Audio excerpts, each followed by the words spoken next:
Students, let us see the fifth chapter in semiconductor devices. The chapter name is Special Semiconductor Devices.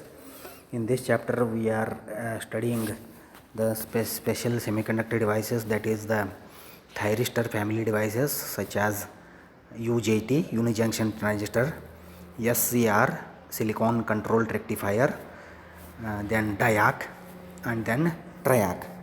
And this chapter will give 25 marks in the final examination, one question of 5 marks and two questions for 10 marks.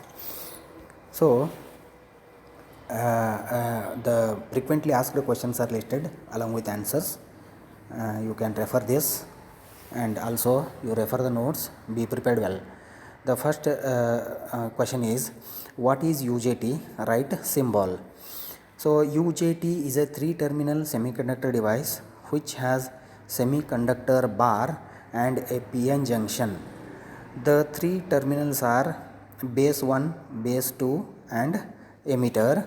The symbol is shown in the figure here, emitter, base and control. So the UJT has a semiconductor bar and a PN junction at one side near to B2. Okay. Then next question is, what is SCR? SCR stands for silicon controlled rectifier. The silicon controlled rectifier is a 3-terminal, 3-junction, 4-layered semiconductor device. The 3 terminals of SCR are anode, cathode and gate, and the symbol of SCR can be shown here, anode, cathode and gate. Okay. Next coming to, what is diac? A diac is a 2-terminal, 3-layer bidirectional device which can be switched from off state to on state, either polarity of applied voltage. Okay. So the symbol of diac can be seen in the figure, and symbol is as shown in the figure. Then what is triac? The triac is a 3-terminal, 5-layered semiconductor device whose forward and reverse characteristics are identical to forward characteristics of SCR, and the triac symbol can be shown here. It has 3 terminals, main terminal 1, main terminal 2 and a gate terminal. Then coming to explain the construction of UJT, how the UJT is constructed. So already this is covered in the class. Once again for the revision, see, UJT consists of an N-type silicon bar with electrical connections on each end. That is, a simple N-type silicon bar is taken, and both ends are the 2 terminals of the UJT, and those 2 terminals are taken out from the N bar. Those 2 terminals are base 1 and base 2. Okay, so these connections are called base 1 and base 2. A PN junction is formed between the 2 bases and near to the B2. The lead to this junction is extracted, and that lead is called emitter. So the totally UJT has 3 terminals, base 1 B1, base 2 B2 and emitter E. Okay, as shown in figure, the construction can be shown in the figure. A N-type silicon bar is there. On each end of the silicon bar, you can see here, and on each end of the silicon bar, okay, the 2 terminals are extracted, and that is base 1 and base 2, and a emitter terminal is taken from the junction here. So you can observe here, the junction is near to base 2 and away from base 1. That is the construction of UJT. Next coming to operation of the UJT. So here for the UJT operation, the circuit diagram is shown in the figure. So first circuit diagram, there is no voltage applied at the gate, and second is no voltage applied at the emitter. The second is emitter voltage is applied. The explanation can be seen here. So when VBB, that is the emitter battery between B1 and B2, with emitter open, a voltage drop is established along N-type bar. Since emitter is near to B2, more than half of a voltage appears between emitter and B1.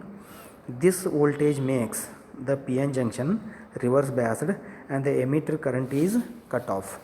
Since the emitter is away from B2, So when VBB is applied, voltage between base 1 and base 2 is applied, some of the voltage drop gets dropped across B1 and emitter, and some of the voltage drop appears across B2 and emitter. Since emitter and B2 are away from compared to B1 and emitter, more voltage drop appears across emitter and B1, and hence the diode is made reverse biased and emitter current is not flowing. Okay. So second, when positive voltage is applied at the emitter, the PN junction remains in reverse bias as long as the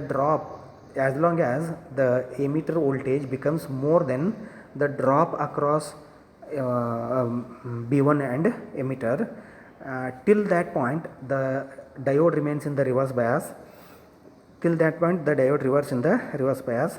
Then when the V1, that is the voltage at emitter, exceeds V1, the PN junction is forward biased and holes are injected from P type material into N type bar and are attracted towards B1. The result is ions increases. The device is now in on condition. Third, if a negative pulse is applied to the emitter, the junction is reverse biased and emitter current is cut off. The UJT is now said to be in off condition. Next, coming to the VI characteristics of the UJT. The VI characteristics of the UJT is shown in this diagram, which contains three regions: cutoff region and negative resistance region, and then third one is saturation region. So let us see the characteristics. It is the curve between emitter voltage and emitter current at given VBB. The following points may be noted here from the characteristics. That is one, cutoff region.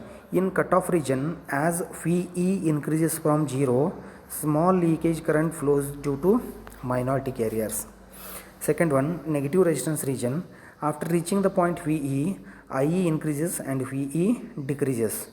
Then third point, after valley point VE, the device is driven into saturation.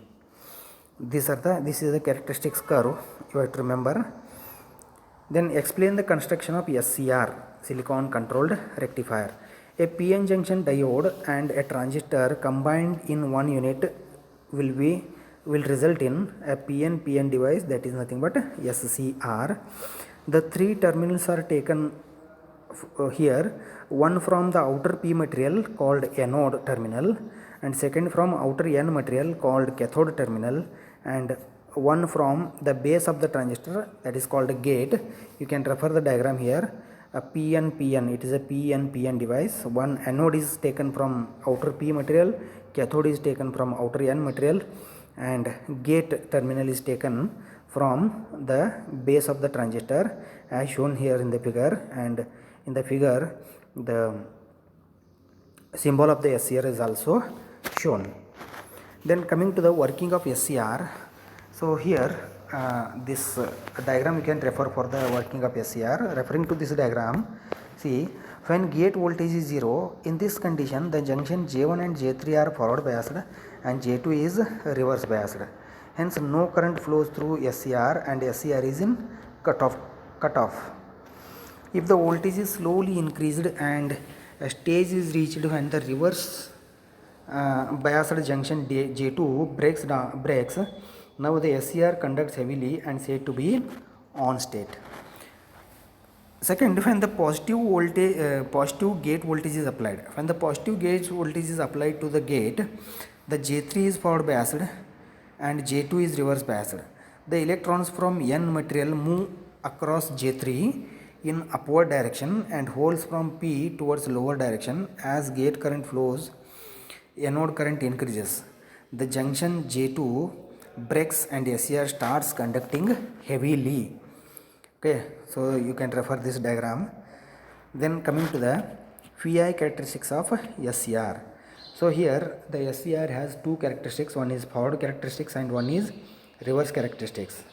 So coming to the first forward characteristics, when anode is positive with respect to cathode, the curve between VAK and IA, voltage between anode and cathode, and IA, that is anode current, is nothing but the forward characteristics at gate voltage is equal to 0.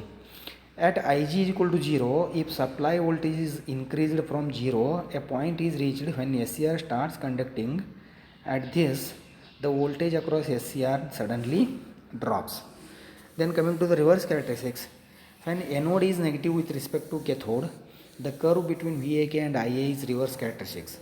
When the reverse voltage reaches and avalanche breakdown, SCR starts conducting heavily. So this is the forward and reverse characteristics of SCR represented graphically.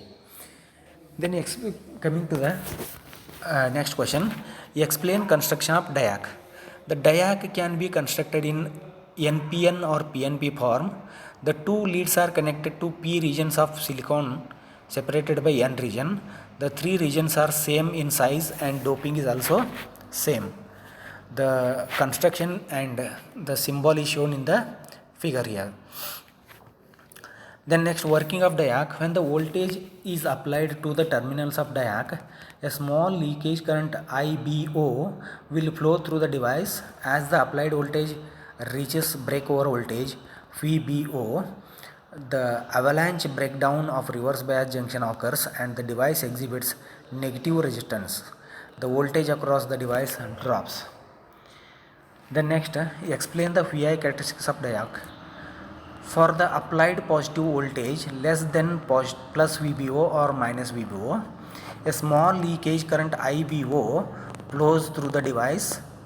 The diac acts as a open circuit. When applied voltage is equal to or greater than VBO, the diac begins to conduct and the voltage drop across it decreases. This is the graphical representation of characteristics of diac. Now coming to the construction of triac, the figure shows the construction of triac. Here in this figure you can see the construction of triac.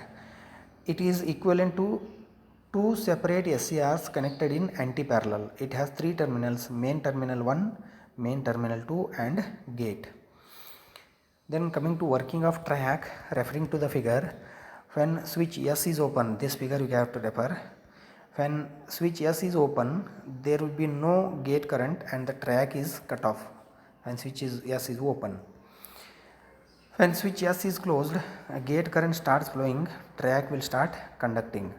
So the characteristic, now coming to the VI characteristics of triac, figure shows the characteristics of triac. Here this figure you can refer, graphical representation of characteristics of triac. The following points may be noted from the characteristics. The triac can be operated with positive or negative gate control voltage. And then characteristics of triac are identical to SCR. You can refer this. Now coming to the applications of UJT. It is used as relaxation oscillator. Relaxation oscillator means to generate the sawtooth wave. It is used as pulse generator. It is used in voltage sensing devices.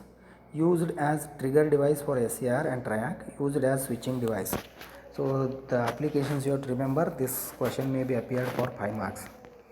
Then list the applications of SCR.